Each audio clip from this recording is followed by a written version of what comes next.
I've just finished a 90-minute grueling workout in my gym, and as I'm walking out into the kitchen from my garage, I check the clock. It's 8:40.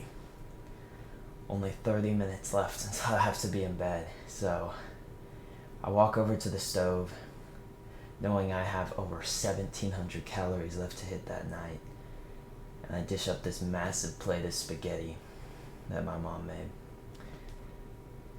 I absolutely demolish it, and with only 10 minutes left until bed, I realize I haven't hit any of my calories this week. I'm literally losing weight while I'm on my bulk because every single night,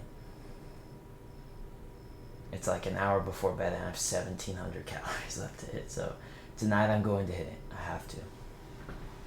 I walk over to the blender with 1,000 calories left, and I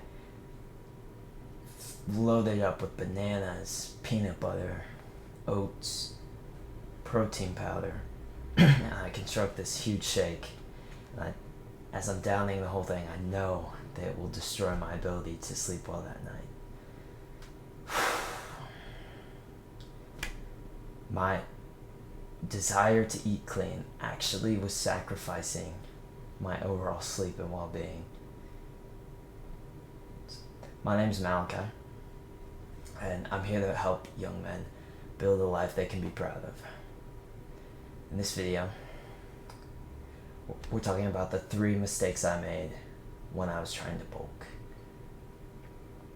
And this video will be helpful for you if you're a beginner and you just trying to gain weight and you're not able to. I've been there myself. I know I can help you out, bro.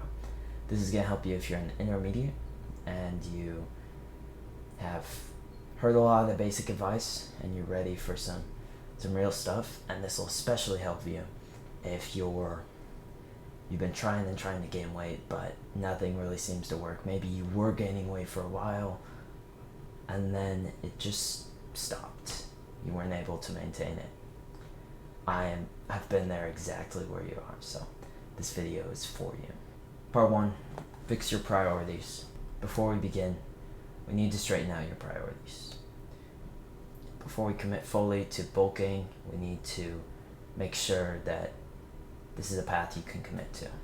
So, I hear so many people in the modern day and online communities especially, they never talk about this issue that I find extremely prominent, and I wish my younger self was able to listen to. So, what does the modern day tell you? It tells you that success looks like this. It looks like every single area of your life you are making progress. Progress. It looks like you're doing well in your side business. You're getting all A's in school. You're working a job at the local HEB and you're doing really good. It means you're leveling up your social skills and you're getting into new groups. It means you're joining sports and you're leveling up the skill in all these different sports. This is what the modern day tells you success looks like. They think you should be leveling up your health and doing sports and doing your business and hitting PRs in the gym and doing all these things at once. When, in fact, this is not what success looks like. Have you ever heard the saying, the man who chases 2 rabbits catches none? This is true. It's completely true. And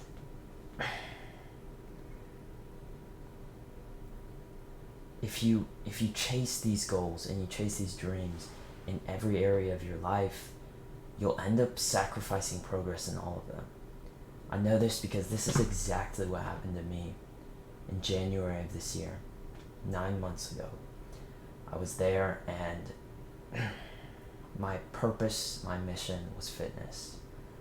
And yet, after seeing all these guys online and getting into the self-improvement space, I was doing way too many things at once when I should have been focusing on fitness. I I was trying to run a YouTube channel. I was literally researching YouTube channels, how to start one. I started my first recording in February. Like, I wanted to start a YouTube channel.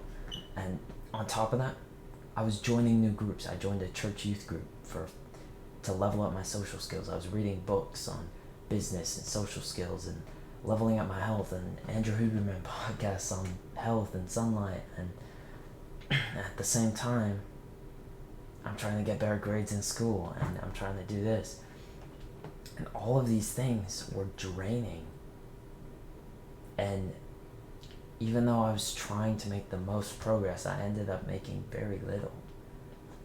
Imagine, and when I look back and I imagine what I could have, the amount of progress I could have made if I just focused on fitness. Like, the modern world thinks this is what success looks like. You're making progress in all these areas, but when you look at successful people, that's not at all how they got there. Do you think Elon Musk was going to the gym and hitting PRs and studying for a master's and joining new sports while he was building Tesla? No, he was working. And this is, so many people fail to understand that initial progress, you have to be fully focused on fitness or business or whatever it is for you. Like, imagine the physique you could build if 14 hours a day you were thinking about what more you could do in fitness. Like, imagine, I can do this stretching routine, and I could do, like, imagine if you were researching form videos. Like, I wish I did this 9 months ago.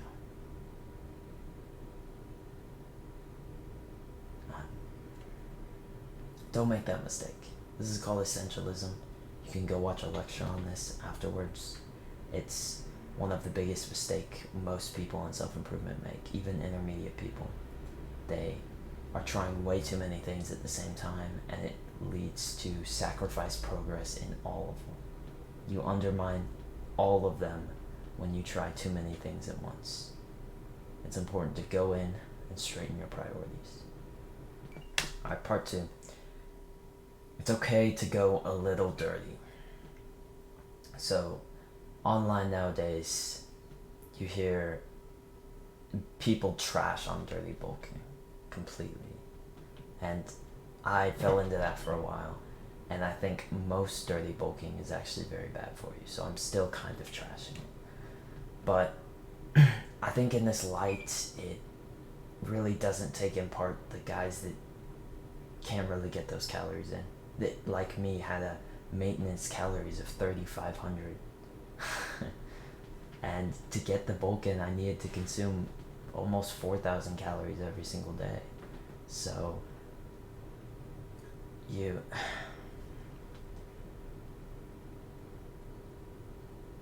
it's okay to go a little bit dirty. And looking back, if I'd realized this, I would have saved a lot of my sleep and overall well-being. If it's truly your priority, sacrificing a little bit of your health in the form of 20 to 30 grams added sugar really shouldn't be that big a deal. So I would say, especially if it's affecting your sleep like it was mine, you should go a little bit dirty to the point where you're implementing like 40 grams added sugar a day, just snacking a lot to get those calories in, and that's going to save you so much effort and headache. Now, this isn't to say to use this as a cope and to be like, oh, well, Malachi said I can dirty bulk, so might as well go eat some ice cream and cookies, because that's not what I'm saying. Don't go too far. Eat the healthy, high ROI snacks that have some added sugar in there. Like, right now, when I was bulking a few months ago, I would eat fig bars and like with 10 grams added sugar, and I'd eat, some granola bars or some protein bars, some goldfish, stuff that is going to sacrifice your health a little bit, but is going to it's going to get a huge return on investment, even though you're sacrificing some health, you're getting that bulk in, and if it's your priority, it'll make a huge difference. This plays in a lot with section 3, which is snacking is key. So this has saved me a ton, and if you're not doing a bunch of like high cognitive function work, you should be snacking as much as possible throughout the day on your bulk, because eating as many meals as possible really spreads out the pain of like having this bulging belly because you've just downed 1400 calories in one sitting. So if you can, if you're in school, that's perfect. Just have your parents buy like a bunch of snacks, the goldfish little packets, the chips, the granola bars, the protein bars, whatever, and shove it all in your your lunch, and just eat them throughout the day when the teacher's not looking. I don't know, bro, but track it that way, and make sure you're tracking it in the app. Like I said before, it can get so out of hand if I did this for a little bit. If you just say, oh, it's just, it's dirty bulk, and use that as cope, but you're not actually tracking it in the app, it can turn from bad to worse really fast. So you need to be doing that. And so if you got some value out of this video, bro, I appreciate it completely. I have a 20-minute free coaching session where I can provide some value to you right down there. Go click the link in the description, and I appreciate that a lot. Also, there's a free PDF of every single self-improvement book. It's a Google Drive. It is not my Google Drive. I actually got it from a Discord server from these guys that made it that I know. So go ahead, click that link as well. If you're into self-improvement and learning, there's all the free self-improvement books, PDF form, and I hope that brings value to you, bro. Click this video, watch this one right now, and I'll see you in the next one, bro.